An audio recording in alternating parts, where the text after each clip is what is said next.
Subscribe करें easy learning with अमन को और बेल आइकन को दबाइए ताकि आप कोई भी नया वीडियो मिस न करें।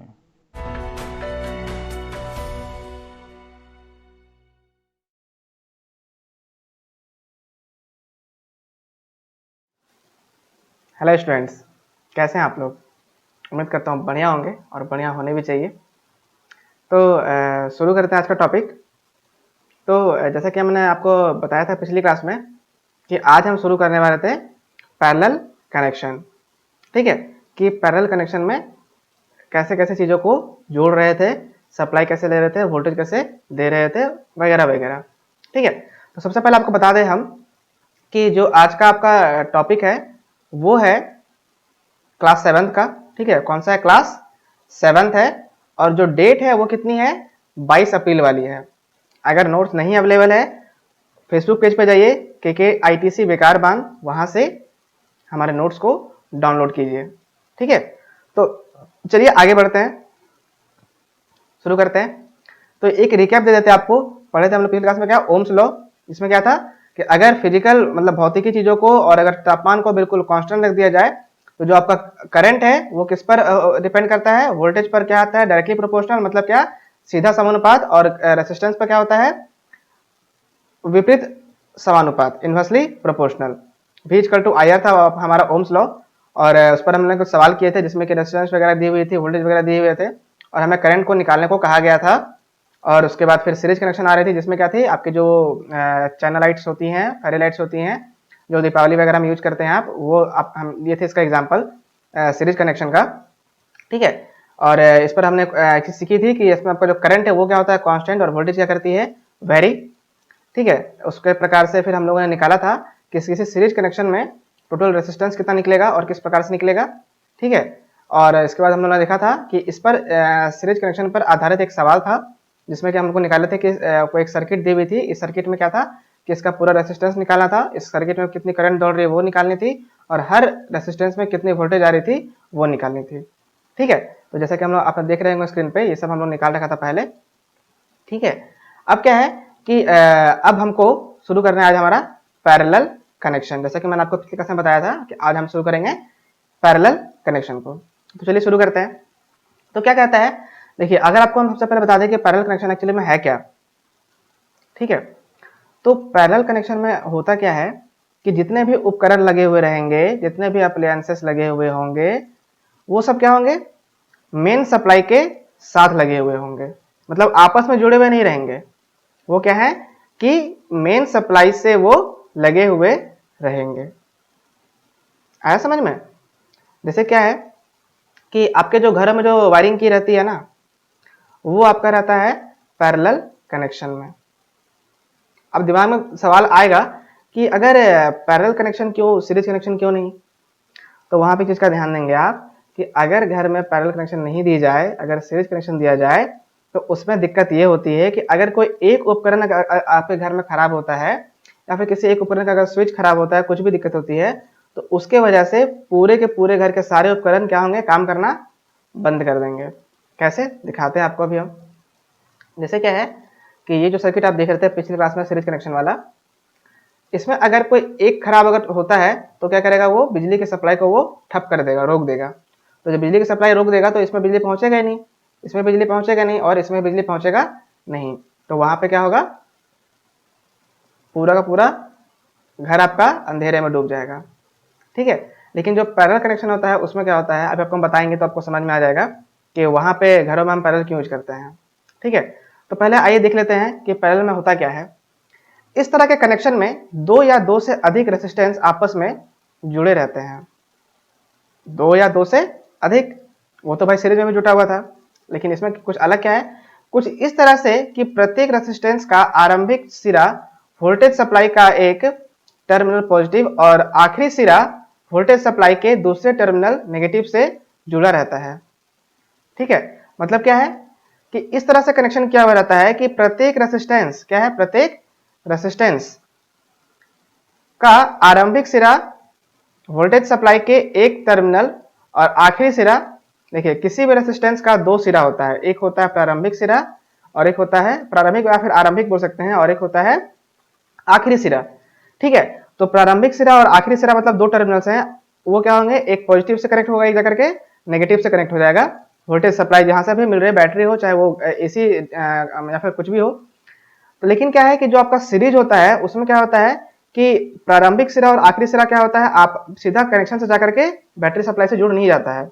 उसमें क्या होता है कि एक सिरा दूसरे रेसिस्टेंस के सिरे से जुड़ा रहता है और दूसरे रेसिस्टेंस का दूसरा सिरा किसी दूसरे रेसिस्टेंस के दूसरे सिरे से जुड़ा रहता है। जैसे कि यहाँ पे आप देख पा रहे होंगे कि एक सिरा, ये एक सिरा हो गया और ये एक सिरा हो गया। तो ये सिरा क्या हो रहा है कि इसके एक सिरे से जुड़ा हुआ है और इसका ये सिरा इसके इस सिरे से जुड़ा हुआ है और इसका ये सिरा इसके इस सिरे से जुड़ा हुआ है। तो क्या हो जाता है कि इस तरह कनेक्शन को हम लोग बोलते हैं सीरीज।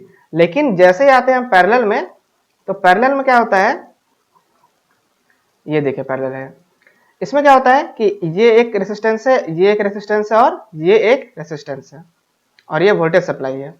तो इसका एक सिरा आरंभिक सिरा ये है और आखिरी सिरा ये है। उसी प्रकार से इस रेसिस्टेंस का R2 का आरंभिक ये और आखिरी ये, और R3 के लिए आरंभिक ये और आखिरी ये। तो इसका कनेक्शन कहाँ जुड़ रहा है, यहाँ से आकर के सप्लाई के मेन साथ जुड़ा हुआ है और इसका यहाँ से आकर के सप्लाई के मेन साथ यहाँ जुड़ा हुआ है। इसकी बात कर देंगे तो यहाँ से आकर के सीधा ये कहाँ जुड़ा हुआ है, यहाँ, और यहाँ से आकर के जुड़ा हुआ है यहाँ। इसकी बात कर दें तो यहाँ से निकल करके ये आकर के जुड़ा हुआ है यहाँ से, और यहाँ से निकल करके ये आके जुड़ा हुआ है यहाँ से। मतलब क्या है कि हर एक रेसिस्टेंस का आरंभिक सिरा और आखिरी सिरा सीधा कहाँ से कनेक्शन किया हुआ है, मेन सप्लाई से, चाहे वो R1 हो, चाहे वो R2 हो, चाहे वो R3 हो। ठीक है, चाहे R1 हो चाहे R2 हो R3 हो, जैसे कि स्टेटमेंट लिखा हुआ था कि आरंभिक सिरा और आखिरी सिरा कहां से जुड़ा हुआ रहेगा, मेन सप्लाई से। ठीक है, लेकिन आपका जो सीरीज था उसमें क्या है, ऐसा नहीं था।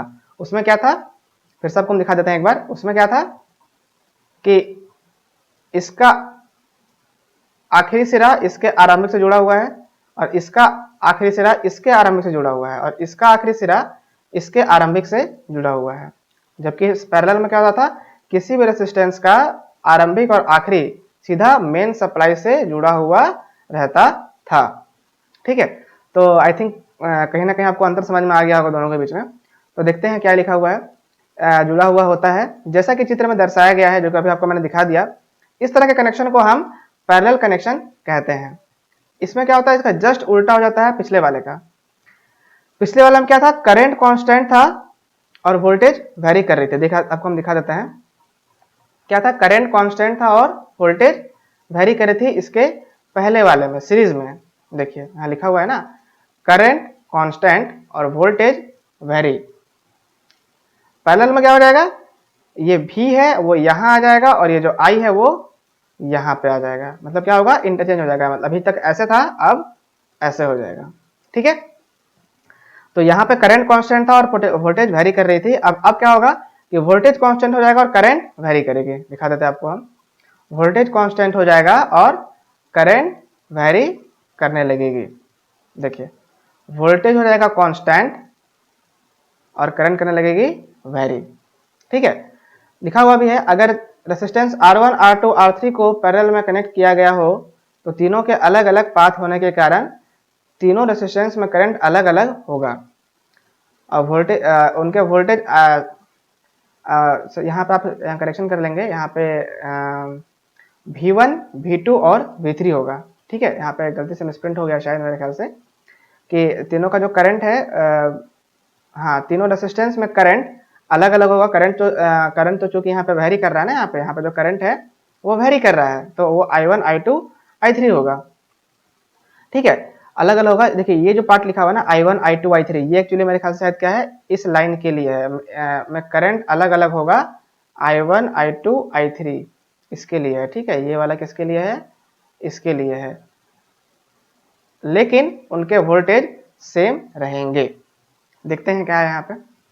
तो तीनों का क्या है, जैसा कि कहता है यहाँ पे कि तीनों का अलग अलग पाथ होने के कारण रेसिस्टेंस में करंट अलग अलग होगा। तीनों का पाथ अलग है। देखिए इसका, इस रेसिस्टेंस का पाथ कैसा है, यहाँ से आया, ऐसे आया, यहाँ से करके यहाँ आ गया, इसका यहाँ से आया, यहाँ से करके यहाँ आ गया, और इसका क्या हुआ, यहाँ से आया, यहाँ से आया और यहाँ आ गया। मतलब क्या, तीनों का जो रास्ता था, तीनों का जो पाथ था वो अलग अलग था। अलग अलग होने के कारण क्या हुआ, तीनों में जो करंट है वो अलग अलग हो गई। ठीक है, लेकिन सीरीज में क्या हुआ था कि एक ही पाथ था, जिसके कारण से क्या हो रहा था, जो करंट है वो सबका सेम रह जा रहा था। देख रहे थे ना यहाँ पे, आपको याद होगा जो आपका सीरीज था इसमें पाथ आपका एक ही था। देख रहे थे यहाँ पे एक ही पाथ बना हुआ है, एक ही पाथ बना, एक ही रास्ता है, तो यहाँ पे करंट था सेम। लेकिन चूंकि यहाँ पे अलग अलग रास्ते बन जा रहे हैं, जिस कारण से क्या हो जाएगा कि अलग अलग रास्ते के कारण जो करंट है वो तीनों की अलग अलग होगी, लेकिन वोल्टेज जो होगा वो क्या होगा, कांस्टेंट। अगर इसमें भी वोल्टेज है तो यहाँ भी, यहाँ भी और यहाँ भी। लेकिन करंट क्या हो जाएगा, यहाँ पे I1, यहाँ पे I2, यहाँ पे I3। ठीक है, तो अब क्या है कि इसके लिए निकालते हैं, इसका फॉर्मूला क्या है, कुल रेसिस्टेंस या फिर कुल प्रतिरोधन को निकालने का। जैसा कि दिख रहा है यहाँ पे, आपको दिख रहा होगा कि ओम्स लॉ के अनुसार हम जानते हैं कि V इक्वल टू IR होता है।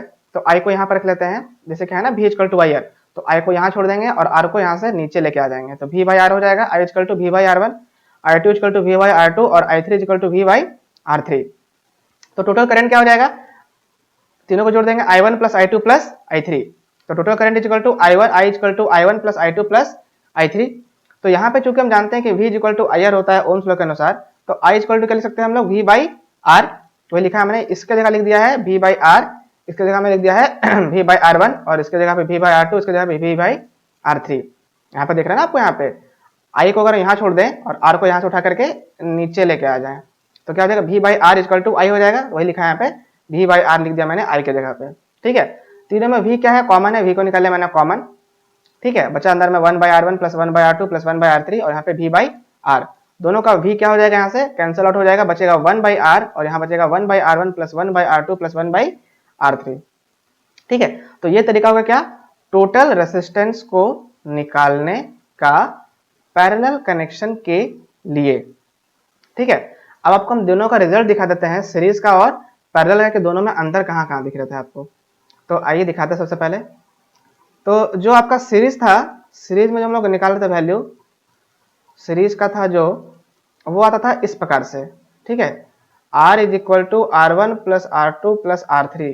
सिंपल से एक लाइन में ये लिखा हुआ था R is equal to R1 plus R2 plus R3। लेकिन जो हम जाते हैं पैरेलल में, तो पैरेलल में क्या हो जाता है, 1 by R is equal to 1 by R1 plus 1 by R2 plus 1 by R3। मतलब चीज वही वाली है, लेकिन क्या है कि सबके ऊपर क्या है, 1 लग गया है। अगर आप इनको 1 को भूल जाएं, सिर्फ इसको ध्यान दें आप, R, R1, R2 और R3 को, तो आपको याद आएगा कि ये आपका सीरीज वाला पहले की तरह है। लेकिन क्या होगा, पैरेलल क्या करेंगे, सबके ऊपर 1 लगा देंगे। ठीक है, बस उसी चीज को लिखना है और सबके ऊपर क्या करना है, 1 लगा देना है। 1 by R is equal to 1 by R1 plus 1 by R2 plus 1 by R3। ठीक है, तो अब क्या है कि पैरेलल कनेक्शन पे आधारित एक न्यूमेरिकल को सॉल्व करते हैं, तो आई थिंक आपको थोड़ा ज्यादा समझ में आएगा।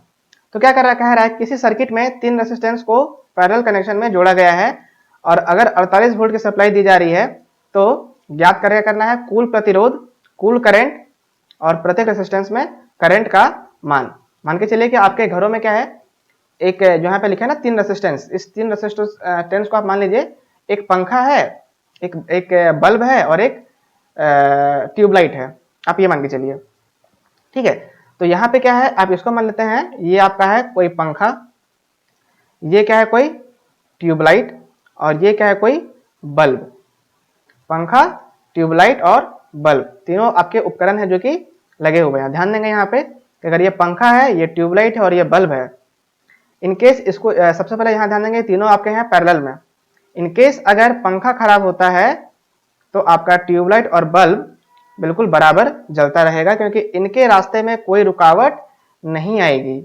ये खराब हुआ है तो क्या होगा कि इससे आपको कोई दिक्कत या कोई असर नहीं होगा। लेकिन अगर यही चीज अगर आपके सीरीज में रहता, तो सीरीज में दिक्कत ये हो जाती कि किसी एक के खराब होने के कारण बाकी दोनों भी जलना या काम करना बंद कर देते। ठीक है, लेकिन इसीलिए कारण है कि इन सब चीजों को, घर के जितने भी वायरिंग कनेक्शन रहते हैं, इन सभी को क्या किया जाता है, हमेशा पैरेलल में ही दिया जाता है, ताकि अगर कोई उपकरण खराब भी हो तो उसका प्रभाव दूसरे उपकरण पे ना पड़े। ठीक है, तो सवाल पे सॉल्व करते हैं। सबसे पहले हम लोग, जैसा कि आप देख पा रहे थे, ये था पंखा, ये था ट्यूबलाइट और ये था हमारा बल्ब, 3 उपकरण लगे हुए थे। तो क्या है कि इनको पैरेलल में जोड़ा गया था और 48 वोल्ट की सप्लाई यहां से दी जा चुकी थी। कितने वोल्ट की सप्लाई? 48 वोल्ट की, 48 वोल्ट की। तो क्या है, सबसे पहले कुल प्रतिरोध निकालना है और कुल करंट निकालना है और प्रत्येक रेजिस्टेंस में करंट का मान निकालना है। तो पहले वाले पे आते हैं कुल प्रतिरोध मतलब टोटल रेजिस्टेंस, जो कि अभी हम लोग यहाँ पे निकाले हैं 1/R = 1/R1 + 1/R2 + 1/R3। तो सबसे पहले क्या करना है हमको, स्टेप 1 में, जैसा कि हम जानते हैं कि किसी भी पैरेलल कनेक्शन में कुल प्रतिरोधन कितना होता है, 1/R = 1/R1 + 1/R2 + 1/R3, जो भी हम लोग अभी निकाले थे ना वहां पे, वही वाला। अब क्या है कि कितना था आपका, था रेजिस्टेंस 6, 8 और 12। तो यहाँ पे क्या हो जाएगा, 1/6, 1/8 और 1/12, R1, R2 और R3, तीनों को जोड़ देंगे हम लोग। ठीक है, जोड़ने के बाद क्या है, जब इसको आप सॉल्व करेंगे तो आ जाएगा 1/2.66 और यहाँ भी 1/R है। क्या करेंगे, इसको आप कर देंगे क्रॉस मल्टीप्लाई कर दो या फिर इसको पलट दो, तो यहाँ से R निकल जाएगा 2.66 ओम। मतलब क्या है कि कुल प्रतिरोध कितना हो जाएगा, 2.66 ओम। मतलब क्या है कि ये जो सर्किट आप देख रहे हैं, इस सर्किट का जो कुल प्रतिरोध होगा वो कितना होगा, 2.66 ओम। मतलब क्या है कि इन तीनों को हटा करके अगर आप लगा देंगे 2.66 ओम का एक सिंगल रेजिस्टेंस, तो भी का काम हो जाएगा। ठीक है, तो कुल प्रतिरोध कितना हो गया, 2.66 ओम। ठीक है, अब आता है स्टेप 2 में। अब क्या बोल रहा है कि हमारे पास कुल वोल्टेज कितना दिया हुआ है, 48 वोल्ट, जो कि यहाँ पे लिखा हुआ है। टोटल वोल्टेज सप्लाई कितना है, 48 वोल्ट है ना, 48 वोल्ट है। और कुल प्रतिरोध जो भी हम निकाले हैं ये वाला, वो कितना है, 2.66 ओम। तो जैसा कि हम जानते हैं ओम्स लॉ के अनुसार V = IR होता है। तो V कितना है, 48, R कितना है, 2.66। तो यहां से निकल जाएगा हमारा करंट 18.04। तो करंट का मान कितना हो गया, 18 एम्पीयर मान के चलेंगे आप। जैसे कि सवाल आपका दूसरा था ना, सवाल आपका दूसरा सेकंड में पूछा था कि करंट का मान क्या होगा। कुल प्रतिरोध तो निकाल लिए थे हम लोग, फिर था करंट का मान, कुल करंट था। तो कुल करंट कितना आ गया हमारे यहाँ पे, 18 एम्पियर। लेकिन अब क्या है, ये जो 18 एम्पियर है, ध्यान देंगे यहाँ पे कि सीरीज में करंट कांस्टेंट रहता है लेकिन पैरेलल में करंट कांस्टेंट नहीं रहता है। मतलब ये 18 एम्पियर जो दिख रहा है ना आपको, ये 18 एम्पियर पूरे सर्किट में दौड़ेगा। ठीक है, ये 18 एम्पियर इस पूरे सर्किट में दौड़ेगा। लेकिन क्या है कि इसके लिए करंट अलग होगा, इसके लिए करंट अलग होगा और इसके लिए करंट अलग होगा, क्योंकि ये पैरेलल कनेक्शन है। हालांकि ओवरऑल जो करंट दौड़ेगा वो कितना दौड़ेगा, 18 एम्पियर। लेकिन क्या है कि 18 एम्पियर तो पूरे में दौड़ेगा, लेकिन इन तीनों के लिए अलग अलग होंगे, 18 एम्पियर नहीं होंगे। क्यों? क्योंकि पैरेलल कनेक्शन में करंट कांस्टेंट नहीं रहता। करंट क्या करता है, वेरी करता है, और पोटेंशियल डिफरेंस कांस्टेंट रहता है। जैसे कि अगर यहाँ पे पोटेंशियल डिफरेंस कितना है हमारा है, 48 वोल्ट है ना, यहाँ पे ये है ना 48 वोल्ट। तो इन तीनों के लिए, इसके लिए भी वोल्टेज अगर होगी कितनी होगी, 48, इसके लिए भी 48 और इसके लिए भी 48, क्योंकि यह पैरेलल कनेक्शन है। तो इसमें क्या होगा, पोटेंशियल डिफरेंस जो आपका वोल्टेज सप्लाई है वो क्या होगा, तीनों के लिए सेम कांस्टेंट, लेकिन जो करंट है तीनों के लिए अलग अलग होगा। ठीक पहले के विपरीत के अनुसार, जो आपने पढ़ा था ना सीरीज वाला, सीरीज के जस्ट ये क्या है, उल्टा है। ठीक है, तो अब क्या है कि करंट कितना हो गया, 18 एम्पियर। अब जैसा कि हम जानते हैं, जो कि पैरेलल में जो आपको सिखाया भी हम कि पैरेलल में क्या होता है, सीरीज में क्या होता है, कांस्टेंट क्या क्या रहता है, वो सब लिखा हुआ है यहाँ पे। तो क्या बोलता है कि V = I × R1, ohms law के अनुसार है। तो V तो क्या है, 48। मतलब क्या है कि अगर हम R1 की बात कर ले, R2 की बात कर ले, R3 की बात कर लें, जैसे कि यहाँ देख पा रहे होंगे आप, इसकी बात कर ले या इसकी बात कर ले या इसकी बात कर ले, इन तीनों में क्या होगा, वोल्टेज की सप्लाई 48 ही रहेगी। 48 वोल्ट 6 ओम, 48 वोल्ट 8 ओम, 48 वोल्ट 12 ओम। मतलब क्या है, इन तीनों के लिए वोल्टेज 48 ही रहेगा और रेजिस्टेंस की वैल्यू जो उसकी अपनी है वही रहेगी। ठीक है, तो अब क्या है यहाँ पे कि लगाते हैं पहला V = IR ओम्स लॉ के अनुसार। तो ये 48 वोल्ट और यहाँ पे 6 ओम का रेजिस्टेंस, तो निकल गया 48/6 8 एम्पियर। तो I1 हो गया कितना, 8 एम्पियर। मतलब क्या है, I1 8 एम्पियर का मतलब क्या हो गया कि ये जो आपका पहला वाला R1 है, इसके लिए क्या होगा, I1 कितना हो जाएगा, 8 एम्पियर। मतलब क्या है कि इस रेजिस्टेंस में 8 एम्पियर का बिजली दौड़ेगा। ठीक है, अब क्या है उसी प्रकार से क्या हो जाएगा V2 R2 के लिए, रेजिस्टेंस 2 के लिए V equal to I R Ohm's law के अनुसार V 48 वोल्ट कॉमन रहेगा, रेजिस्टेंस 8 रहेगा, निकालेंगे यहाँ से 6, I2 निकल गया 6 एम्पियर। मतलब क्या है कि जो सेकेंड रेजिस्टेंस है ये वाला, इसके लिए करंट कितना होगा 6 एम्पियर, इसके लिए था 8 एम्पियर, इसके लिए हो जाएगा 6 एम्पियर। अब आते हैं सबसे आखिरी वाले पे, आखिरी में क्या होगा V3 R3 के लिए निकाल रहा है ना, तो V equal to I Ohm's law के अनुसार V 48 था, R 12 था, तो I3 निकल जाएगा 4, मतलब क्या होगा 4 एम्पियर।